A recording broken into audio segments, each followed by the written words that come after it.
if you ain't talking Super Bowl or the opportunity, you're not being honest with yourself. Yeah, well, I'm being honest with myself, and I think that's ridiculous. Okay.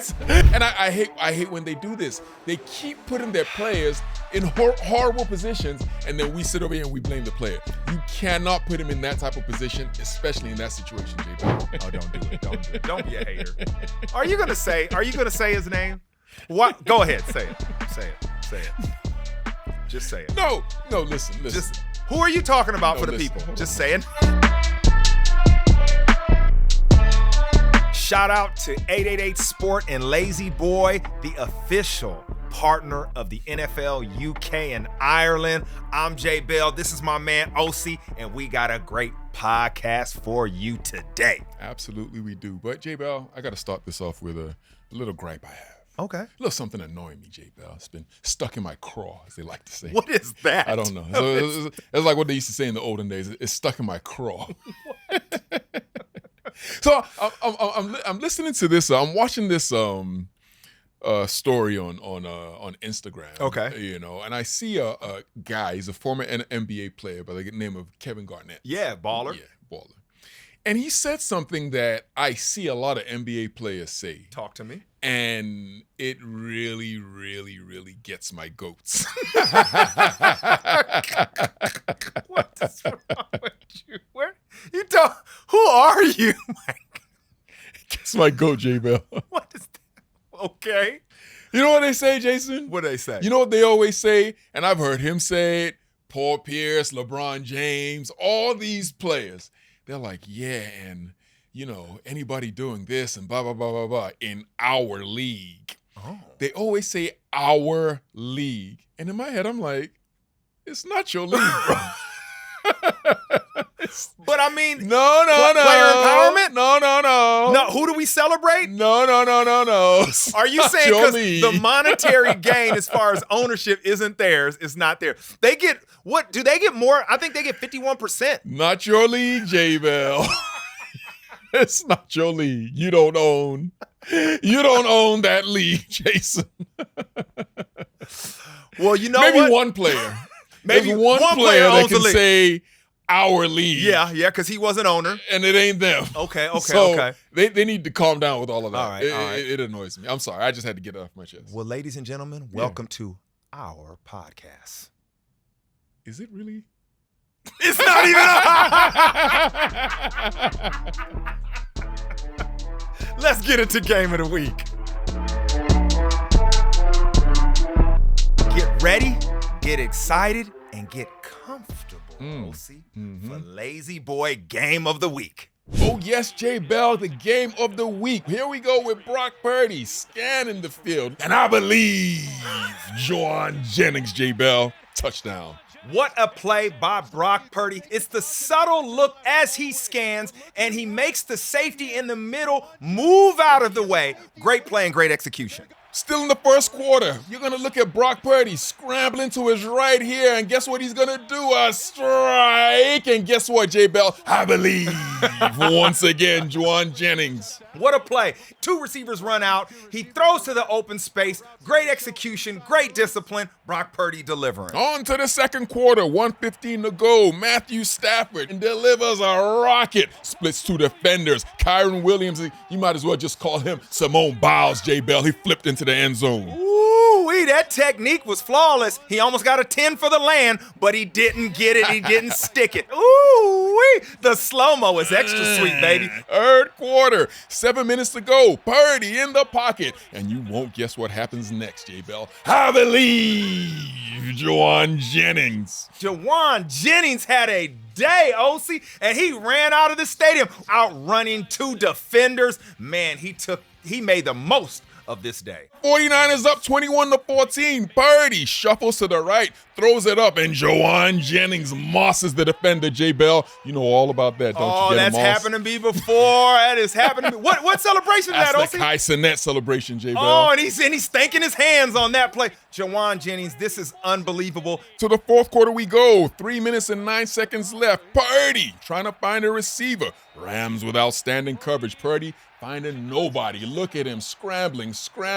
But guess what, J. Bell? He is not going to get the first down here. We call that closing down, running to the ball, making sure they got him down. This was a key pivotal moment in the game because he didn't pick up the first down. No, he didn't. The 49ers, Jake Moody's going to line up for the field goal here. Look at him trying to, that's a long field goal too, trying to make something happen, and it goes to the left. Just barely missed it, J. Bell. Oh, Osi, I smell a comeback. Taking over in the fourth quarter. 2 minutes and 43 seconds left. Stafford standing tall in the pocket, and my arm is bigger and better than anything you've seen. Dropped an absolute dime to Desmond Tutu Atwell. Oh, Tutu Atwell is a speed demon. Matthew Stafford delivering right down the numbers. Great execution. Stafford is going to hand the ball off to Kyren Williams, and the Rams tie the game here, J. Bell. He is great running between the tackles. Look at his vision. They showed the subtle motion right here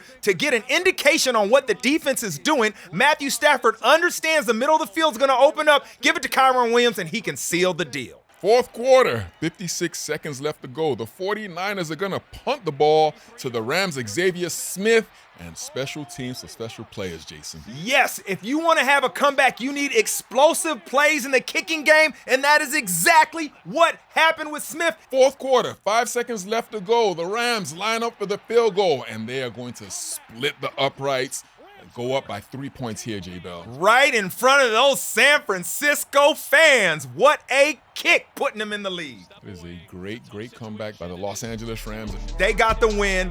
Great win by the LA Rams. Matthew Stafford coming through. Osi, I love game of the week. Okay. It's always entertaining. Fun time. Yeah, you come with your A game too. Fun time. You should do this for a living. Fun time. There was another game of the week. Okay. All right. It was the Commanders winning versus the Bengals. 38-33, right? The Bengals are 0-3. Imagine. I mean, but I'm not here to talk about them right now. Yeah, we want winners. I'm here to talk about Jayden Daniels. 21 out of 23. He completed 21 passes out to 23 attempts for 254 yards and 2 touchdowns. One were for a long of 55 yards. That last one to Terry McLaurin, who was balling all game, was phenomenal. But before I get into that, right? Okay. I love talking about bulletin board material because as players, we thrive off of it, right? Yes. Every week, articles, what did the players say about this upcoming match? It's real. And Cam Taylor-Britt, the corner who was beaten on that last touchdown by Terry McLaurin, tight coverage, but he came up with a good pass, good catch, all that. As a corner, I understand that. But Cam Taylor-Britt, he had to comment on Jayden Daniels, right? He's getting an interview. He was just talking, and it became bulletin board material. As people do nowadays. Yes, he's just talking. And what he said was, they don't make him do a lot. They keep it really simple for him. Nice college offense. And Cliff Kingsbury is the OC. So basically, he might have been telling the truth on the previous games. Okay. But he indirectly called out the offensive coordinator and the quarterback. Yep. Let me tell you, as a corner, that's a bad idea. Yeah. Because you're telling the guy who's calling the plays to design up something to attack me. Yeah. Quarterback, offensive coordinator, with the same focal point. That guy said this. Yeah. We're going to go at him. Yeah. That's the result. He got big 2 plays off of him. Yeah, but you're right. He shouldn't have said any of that. People just talk so much nowadays. But I have to bail him out here a little bit, Jay. Okay, I like bailing the corners out. I have to bail the corner out here because that defensive coordinator did a horrific job of making the call. Like, come on. He called Uncle Lou. Bro, like he sent 7 people into the pressure, right? On 3rd and 7, yes, right? Yes. So if you look at what Taylor-Britt did, they ran like a stutter go. Yes. And as soon as McLaurin stuttered at right where the sticks are, right where that first yard, he had to bite because he has to make the tackle if in case they do throw the ball. Yes. So he bit. There was no help, no safety help, one-on-one coverage. I mean, come on.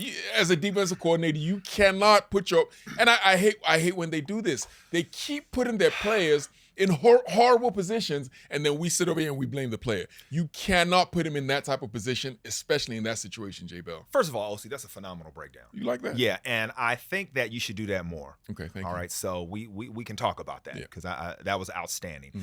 You're absolutely right. For people that don't even understand exactly what we're talking about, let's break it down simply. When you bring 7 people, the ball has to come out quickly. Right now. Yep. We are saying I am sitting on a route. I am sitting at the sticks where the first down marker is and usually on the inside because the ball has to come out fast, and usually the inside where there's a lot of space. So I'm already in a bad situation. So when you do any kind of stutter hesitation, jump it. Yeah. It's going to be difficult for me. So I like what you're saying. That being said, who did they go after? Same guy who was talking the trash. Bulletin board material is real in the NFL. The more you say, the more we can use against you. And it's tough, right? Because we know our game. Yeah. Our league. In our league. Our league. Uncle Sam couldn't even hold that in. In our league, you have to be exposed to the players. We want to talk to them. What are you saying? What are you thinking? And they want to be transparent, right? You had the microphone in your face all the time as a player. But you have to know the less you say, the better. Think about Bill Belichick right now in the media. He's phenomenal. Yeah. He's giving us everything. Excuse me. Bill must have known I was talking about him. He told me to calm down. Just chill out a little bit. He said chill out a little bit.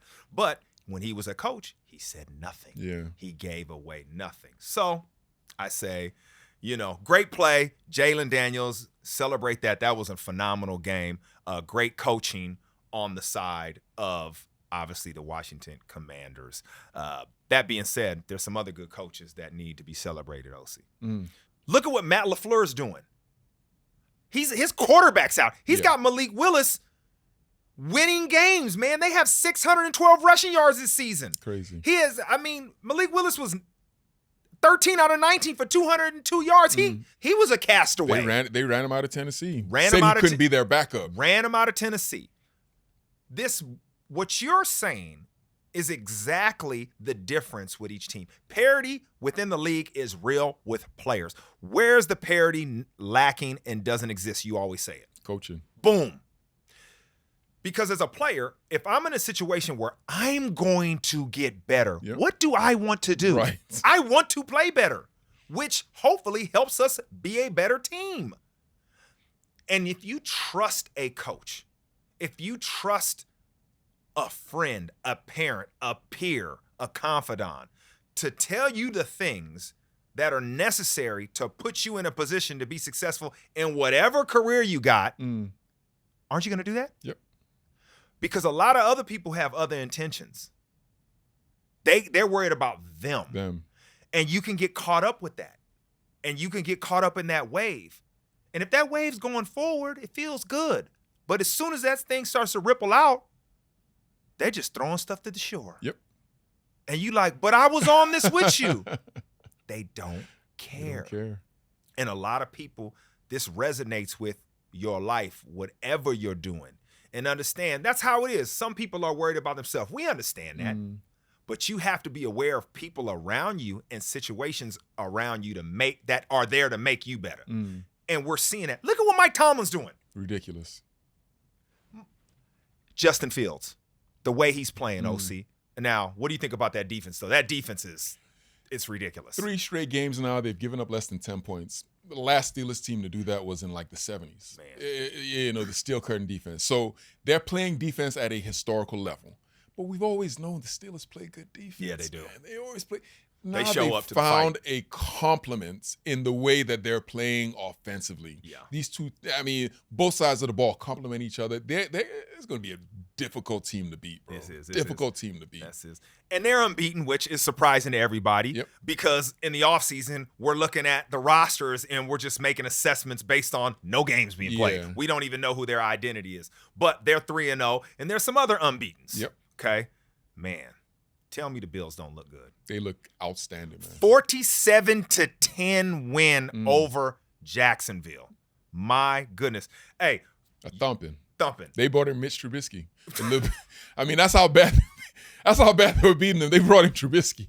Like, here, come take some snaps. Take some of these Mitchie take T. some of these shots. Mitchie T. Let's get Trevor. Let's take some of these shots. Josh Allen's a star. Big time throws, not turning the ball over, right? The way he's playing. I mean, he had 263 yards, 4 touchdowns. Yeah. At the beginning of the year, I thought, man, is it over for the Bills? Yes. Is the window past? And this is why you pay a guy like Josh Allen, because he is Superman. I mean, I thought they would miss Stephon Diggs, a little bit. He still comes through. But yet, Josh Allen takes over the game. It's early to say, but you can't tell me he's not top 3 for MVP right now. I think you have to say that. In regards to Stephon Diggs, it's almost like a Kobe Shaq thing. In a way. You remember how the Lakers chose Kobe and were like, Shaq, these two people can't coexist. One of them has to go. Yep. And so here it's almost the same thing. It became obvious that Stephon, Josh Allen, in that situation, they couldn't coexist. So one of them had to leave. It wasn't going to be Josh Allen. No, you are so right, man. Josh Allen, I mean, we got to look at these Bills. We got to really focus on them because they are flat out balling. And we talked about the Steelers, man, and what they're doing.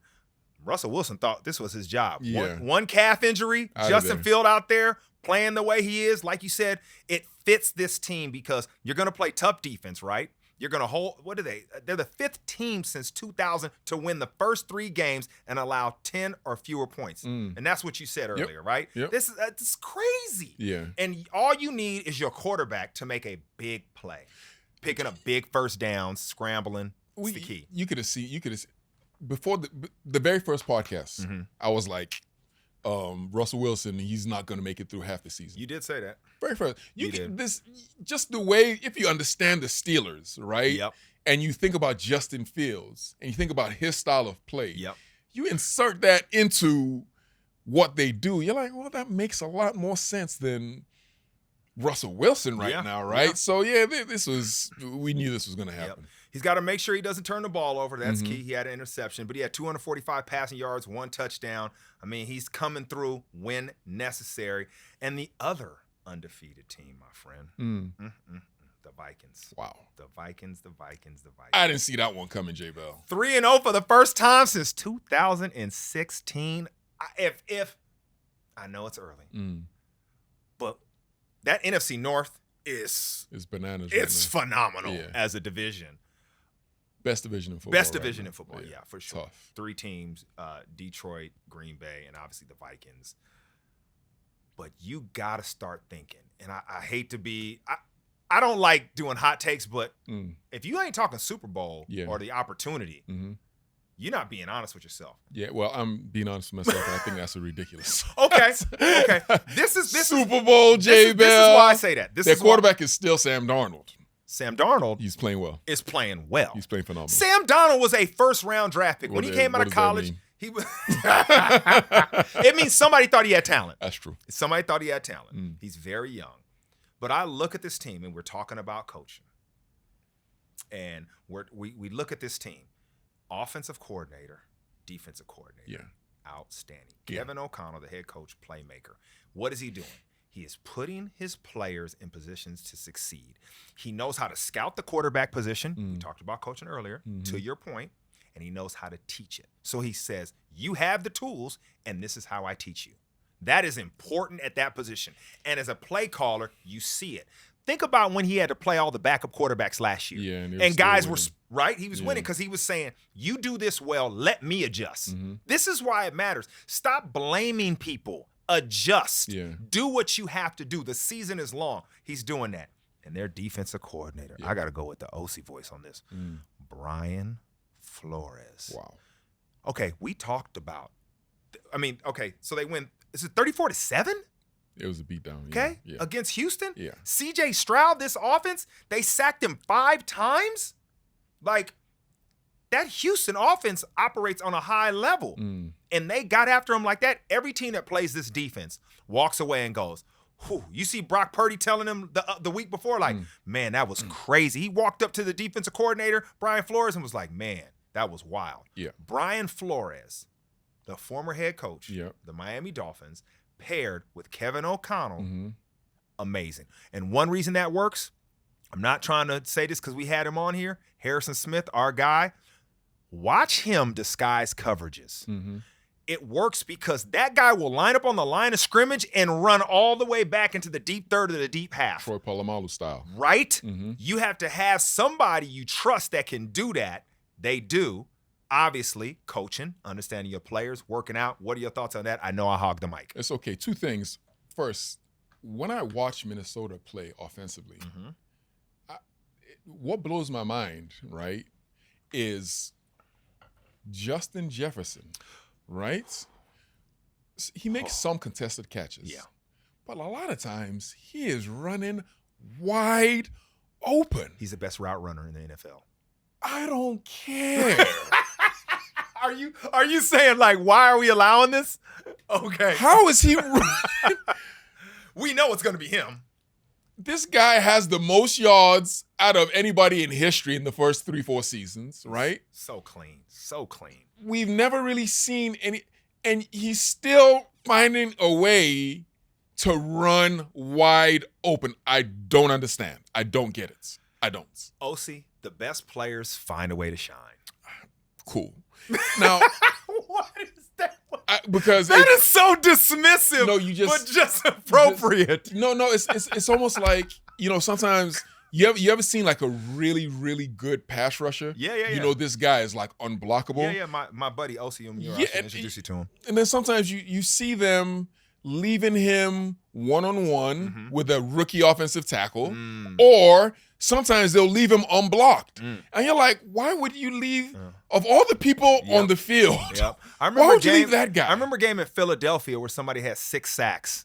And, that's what happened. And guess what happens after that? They start lining up in pump protection. They do all kind of stuff. They're like, no, this isn't happening. Yeah. So when I see it happening offensively, it blows my mind. I'm like, you can't. Yeah. You have to eliminate. Somebody else has to beat you. Yes. You know what I mean? I do know what you mean. So there's that. Now, in terms of defense and Brian Flores, this is one of the more phenomenal things I've seen. Ooh, talk to me. Interesting things I've seen. Because I can't wait to see how this plays out. I can't wait to see how this plays out. You talk about Brian Flores. We all know he's an outstanding defensive coordinator. He's been that way. Was with Miami. He was the head coach of Miami. Got fired. Sued Miami. Yep. Sued the NFL. Yep. Read up on it. Currently he's still engaged in lawsuits. I think you're right. Yeah, against either Miami or the NFL. You told me something interesting about Flores that I had actually forgot. And this was the head coach of the Pittsburgh Steelers, Mike Tomlin, decided that once he was fired from Miami and he filed the lawsuits, he was going to hire him immediately because he didn't want a guy of that talent out the league because he might never get a chance to come back in, right?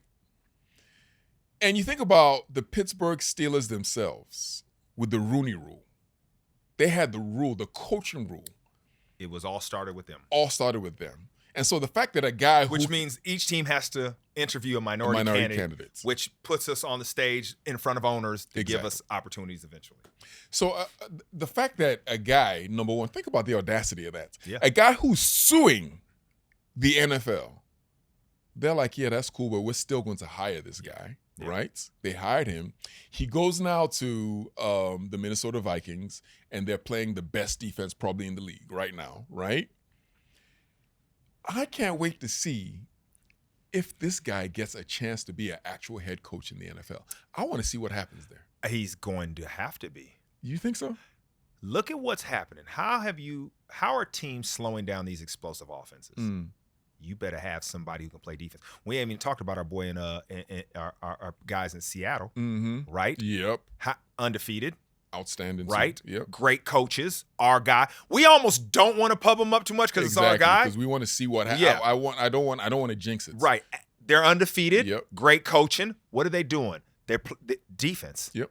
The head coach is defensive guy. Our guy, Andurde, is the defensive coordinator. Yep. They're playing great defense, yep. right? And this is what they're doing. We're slowing down these offenses. You have to consider Brian Flores. And Mike Tomlin gets talked about at a high level for many reasons. The Pittsburgh Steelers, just like the New York Giants and other organizations, get talked about highly because of ownership. Mm-hmm. He knew he couldn't have his friend out there on the street when it was a tough year. He needed him in the building. I'm just talking off of what I think. Yep. Because you don't want to make people feel isolated. And it's hard enough going through whatever he's going through. But he wasn't isolated. He went into work every day with people that cared about him, the head guy. Mm-hmm. But it wasn't a charity case because what did Tomlin say? Why would I not bring him in the building? Yeah. Because he's talented. And we see it. Okay, so, but here's you're spot on. But I want everybody who's listening, I want you to picture this. I want you to picture you're working for a company that has a parents organization. Yeah. Right? Yeah. You now sue the parents organization. Yeah. Right? No. And you're in position to be CEO of the parent company. Of one of the conglomerates. No, true. And so the parent company is like, hey, hold on here. Yeah. What are we doing? But if you become CEO of one of those companies, what does your lawsuit look like? It's kind of hard to. Yeah. It's tough. It's kind of hard to say that practice happens. And that's what I mean. I'm interested to see how this plays out. The one thing about the NFL that's great is you have 32 owners that think differently. Mm-hmm. So all it takes is one. Yeah. That one, It's the United States, essentially. Hey, man. Do you want to win? Do you want to stay competitive? These are the best people. Let's go. And you see that by him being the defensive coordinator and them having massive success. We talked about Seattle. What about the Chiefs, man? They're undefeated, finding ways to win. They got a lot of injuries. I mean, Isaiah Pacheco is going to be – that's significant. But, Carson Steele from my UCLA Bruins, 17 carries, 72 yards. I like seeing him out there. But Patrick Mahomes has admitted to himself he's not playing great. He said he's missing some key throws and he's just not – seeing things clearly at times. I'm paraphrasing, of course. I like the fact that he took ownership and that they find a way to keep improving each week. The fact that they're 3-0 tells you something about them. That defense is amazing, first of all. But the pedigree is winners. They find a way, and they continue to have growth. You know who's not finding a way in Kansas City Chiefs? Please tell me. Oh, don't do it. Don't do it. Don't be a hater. Are you gonna say his name? What? Go ahead. Say it. Say it. Say it. Just say it. No, listen. Just who are you talking about for the people? Just say it. Hold on. Who are you talking about? They say he's off to his worst start as a professional. Can I say his name?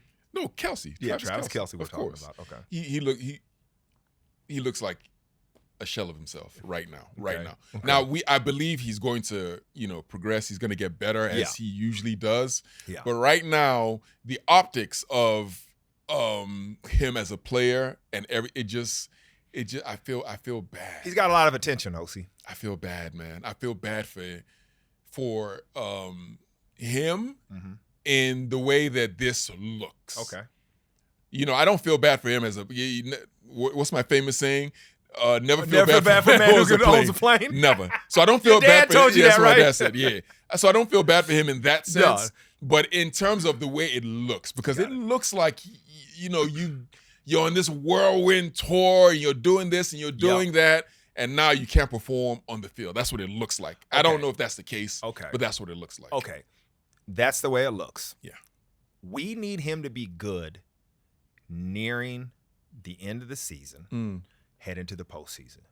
He needs to be on a pitch count like they do with pitchers, right? Yeah. Don't throw too many balls. Make sure you're healthy, you're ready to go. It's all about how it is at the end of the year when it counts. Because I'm telling you, I know it looks like as you get older, sometimes it looks like you fall off a cliff. I hate to say it, right?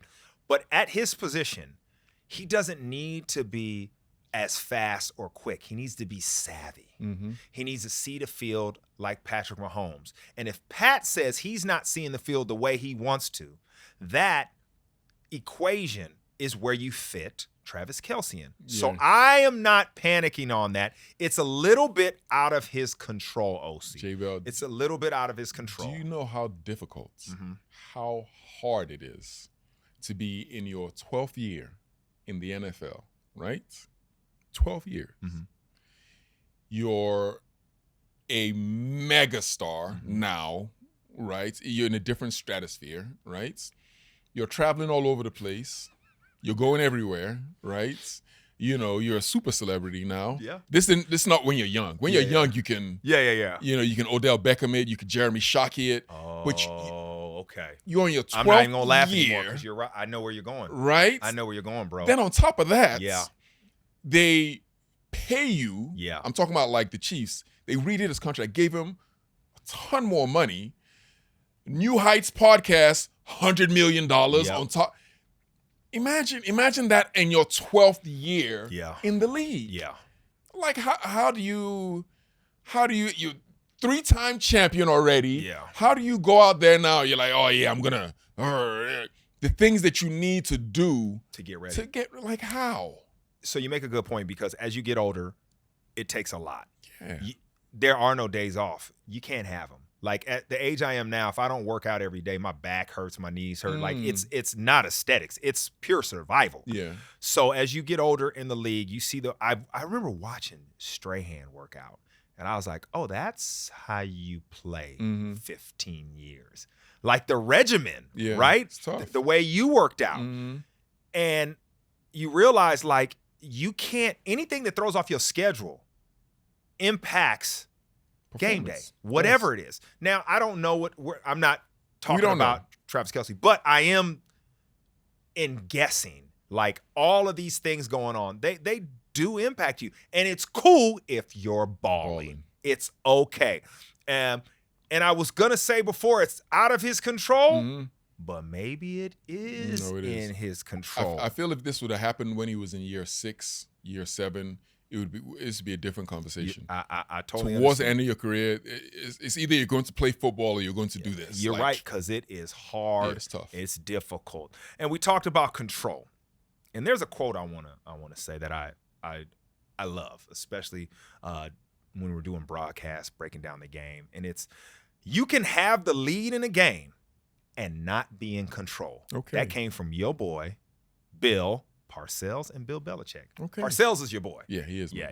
But Parcells said it, Bill Belichick says it. And what it means is in a game, we're talking about momentum. You might have the lead, but you don't have control. You got the lead and you're trying to defend and you can't hold it. The other team is just applying pressure the whole time. So the score is not telling the story.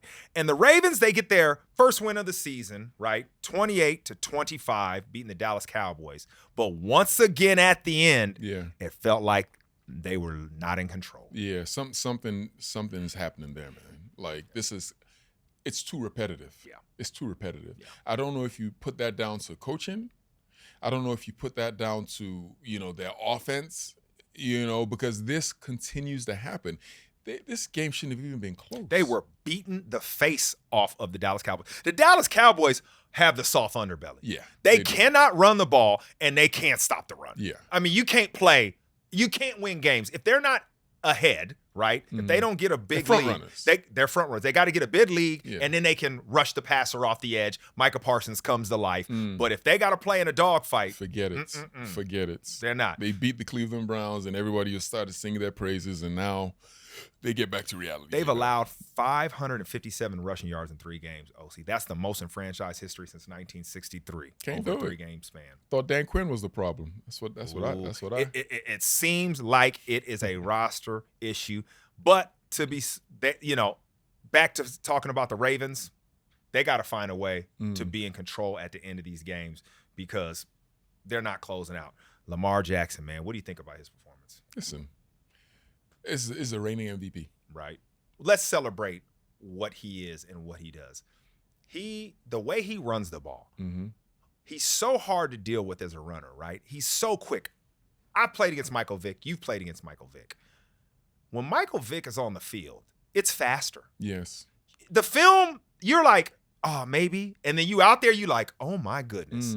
That's how Lamar Jackson is, especially when he goes against NFC teams. Obviously, he's in the AFC. When he faces NFC teams, they can't handle him. He lost like maybe once against an NFC team. Can't ever handle him. Because they're not used to seeing him. They're not used to seeing him. But what it does, it's a great formula. He wears you out, all the quickness, and then you seal the deal by giving the ball to Derrick Henry, who had 151 yards on 21 carries, 2 touchdowns. Vintage Derrick Henry performance. But it's the way they set it up, OC. And I believe that formula will work for them. I think that is their identity. OC, can you say JETS win? NONO. No. Nah, shout out to the Jets. Yeah. I like the Jets. Hey, listen, that defense, balling, holding up. We knew they were going to be a formidable force. And with Aaron Rodgers playing the way he has, we need to start talking about this team being a serious threat in the AFC. He was 25 out of 35, 281 passing yards, two touchdowns, and Tyler Conklin, man, the tight end, 5 receptions for 93 yards. He got loose. We caught up with him on an interview also. What do you think about the Jets? Listen, when you look at the way that roster is, right? First of all, defensively magnificent. They're a defensive-minded team, or they were anyway. Bringing Aaron Rodgers, a 5-time MVP. The only question was, is he going to look the way Aaron Rodgers looked of old, right? Last year, we didn't get a chance to see that because of the injury. This year, he seems to be on track. There's no – this is going to be a very difficult team to beat. When they're playing like that defensively and you have that quarterback with those weapons around him, very difficult to beat. I see this team winning at least 10 games, at the very least. Let's catch up with Tyler Conklin and hear what he has to say about his quarterback. Man, it's our honor, man. We got Tyler Conklin from the New York Jets, the tight end who balled out last week. 5 catches for 93 yards. And I'm going to tell you something, man. I looked at your Instagram and you put something that inspired me. I work way too hard to treat this like it's luck, man. What made you put that up there after a performance like that?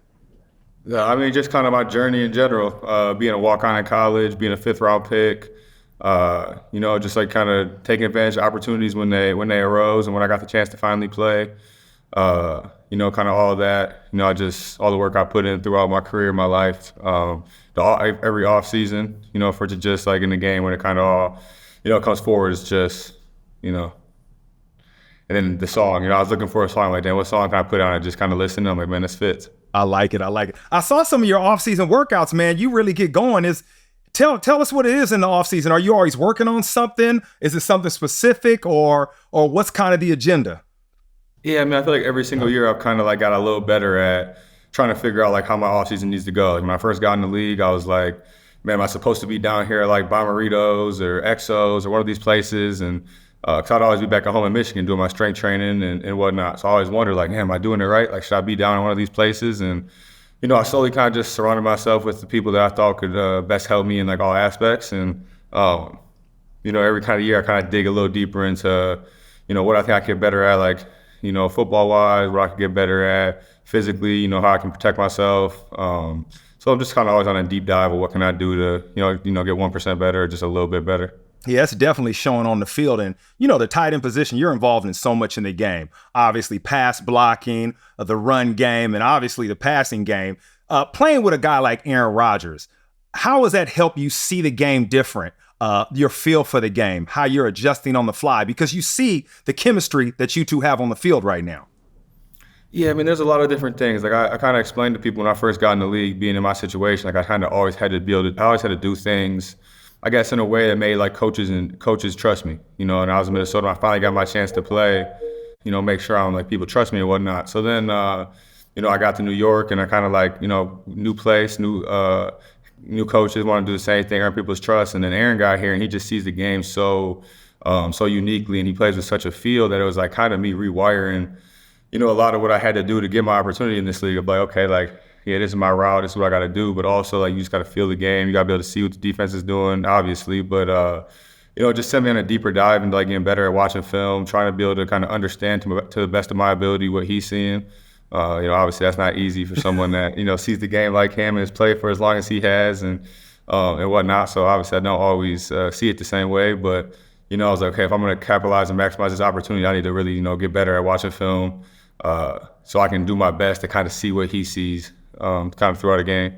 When do those conversations happen on what he sees? Is it during practice? Is it during the games? Is it meeting? All three? Yeah, I think it's a little bit of everything. I think especially because, he like a lot of times he's out there playing against the DC, right? Like he's played against, every type of defense, all these different defensive coordinators. Like when he gets out there, he has recollection of like when he played this guy in 2010 and he was in Dallas, they did this a lot to him, right? Like, yeah. When he played the Patriots back then with Belichick, like, they might blitz a lot the week before, maybe they blitz a little less against him. Like, so he has like, just recollection and just so much experience and so much situational awareness of just like throughout his career, what people have done to him. So that'll come up in meetings. That'll come up when we're, going against scout team and they're giving us certain looks. And he's like, hey, like when they're all like this, and they're probably getting to like an inverted two, and you might just need to run it like this or whatever it may be. So it happens in all aspects, whether it's on the field in practice, whether it's meetings, kind of whatever it is. As an offensive unit, you guys got a lot of talent, but this must give you so much confidence knowing that he's so prepared and he's seen everything and he can adjust on the fly. Yeah, 100%. We got a lot of, I think the beautiful thing about our offense is we have so many people that are different aspects of their career, but they're all out there, with a chip on their shoulder, with something to prove, right? All the way from Aaron coming off an injury to, me being in kind of the middle parts of my career with, a lot that I want to prove. Garrett Wilson, who's been on the verge of just superstardom for the last couple of years. Same with Breece Hall, just these guys that, so many of us that, you got Joe Tittman on the offensive line who's going to his second year, who's taking a huge step. There's so many guys that don't just, love this game and, are good at playing this game, but also guys that just have so much to prove and want to take those next steps and become Pro Bowlers and become all pros and whatnot. So I think it's just kind of a beautiful mix of a lot of different players wanting that for the team and for themselves at all different stages of their career. You're 20, you're 15, you're 7, you're 3. I just feel like that's not something you get on every team. Do you guys feel pressure of the expectations of this team, especially how talented it is? And obviously Aaron Rodgers is your quarterback. And how do you guys manage that? Yeah, I don't think a lot of us really think about it like that. I like to think, we do a really good job. I think Aaron also helps us do a really good job of just being in the moment. Like when we lost our first game against San Fran, right? Like he's like, okay, everybody, like don't overreact. Like when he's talking to the media and stuff, like it's obviously you don't want to lose any games. You don't want to lose a home opener. You don't want to lose a game like that against a team that you're kind of judging yourself off, who's been to Super Bowls and NFC championships and all those different things. But like right from the, after the loss, like that was the first thing. Okay, like don't panic, like, so there's definitely like a sense of just, calmness, like even keel when it comes to that. It's a long season, but like with him back there, you do always feel like you have a chance. You always feel like you should be in games or should win games. But yeah, I think, he does a good job of keeping us in the present moment. And I think that's just, that's been a big thing for me, right? Just game by game, play by play, just doing my best. How can I be the greatest I can be in every single individual moment throughout a game? And, I feel like if I can do that throughout a game, I'll be happy with that game and I'll be happy with the season. So, just being in the present, I think is something that we're trying to be as a team.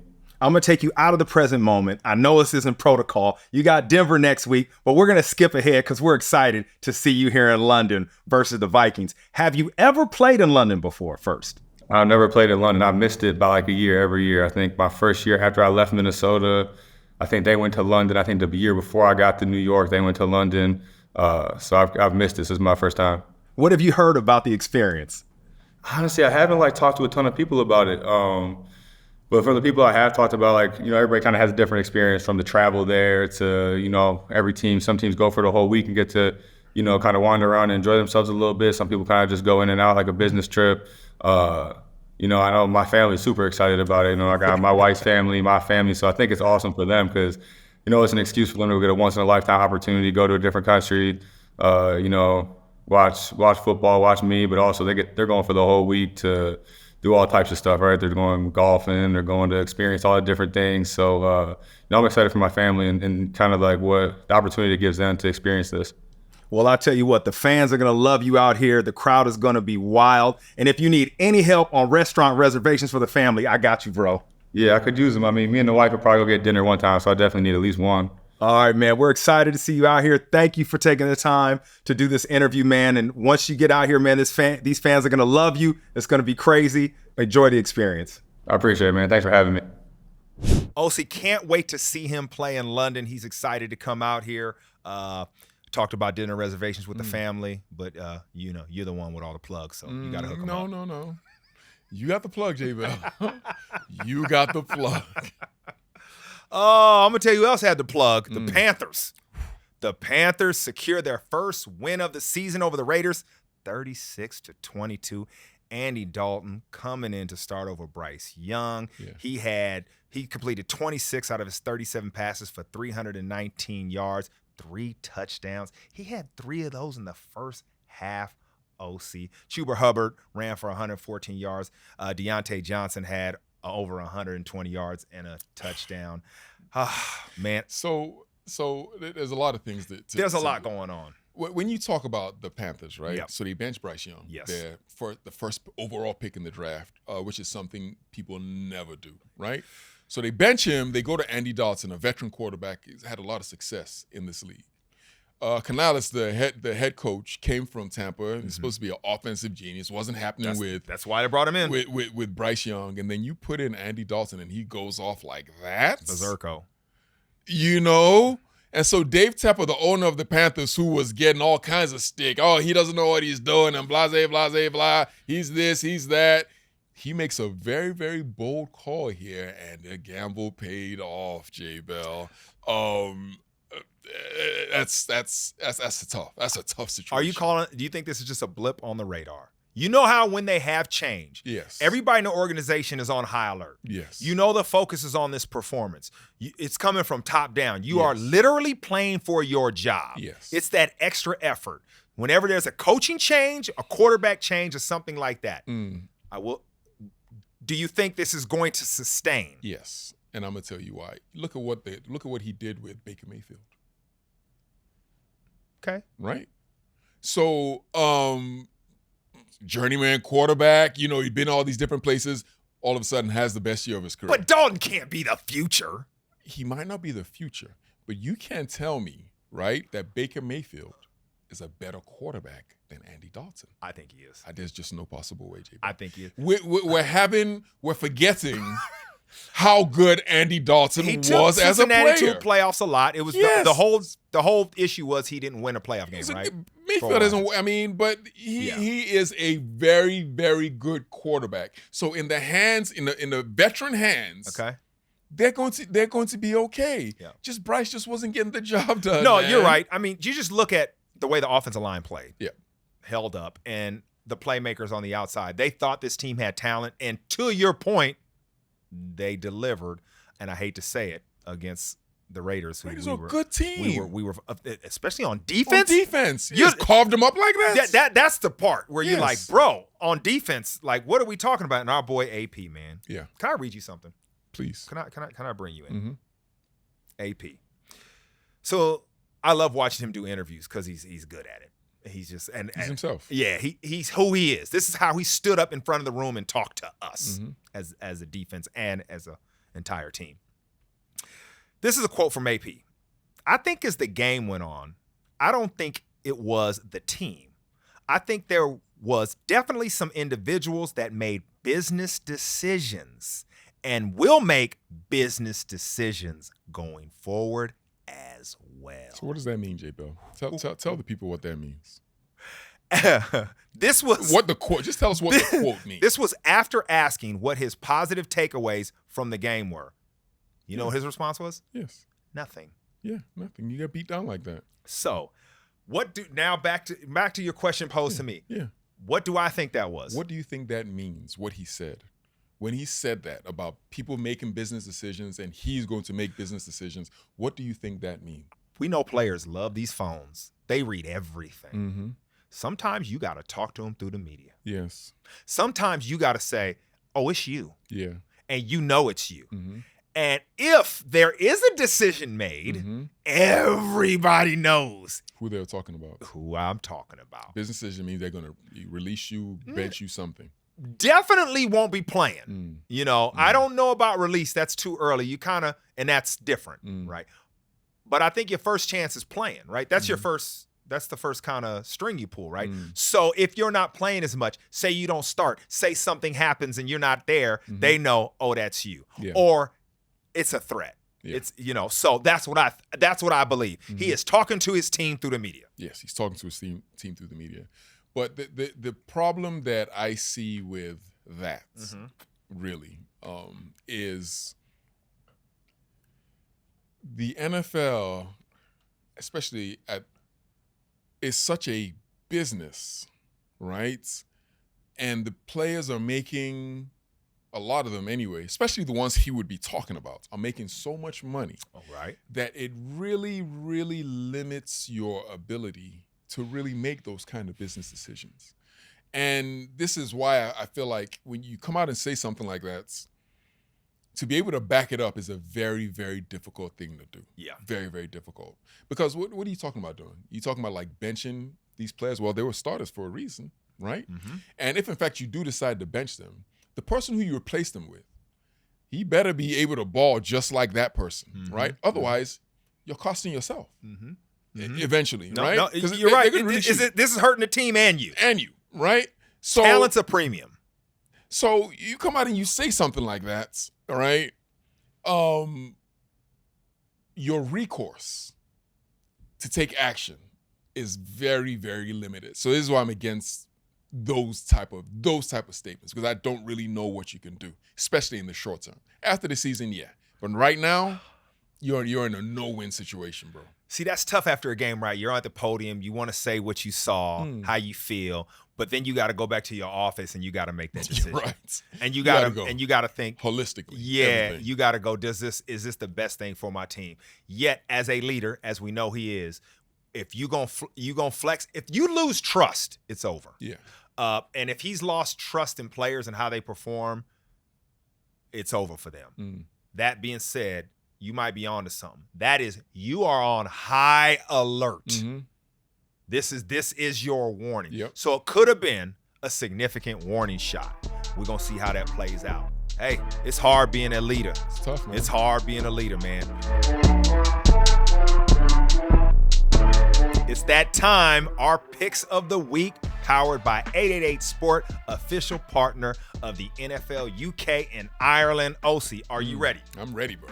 First up, we got the Cowboys at our Giants. What are you going with? First of all, you see the shirt I have. Yes, because we won. We won. So every time we win, I'm going to put on the Giants sweatshirt. Do I think they're going to be able to beat the Cowboys?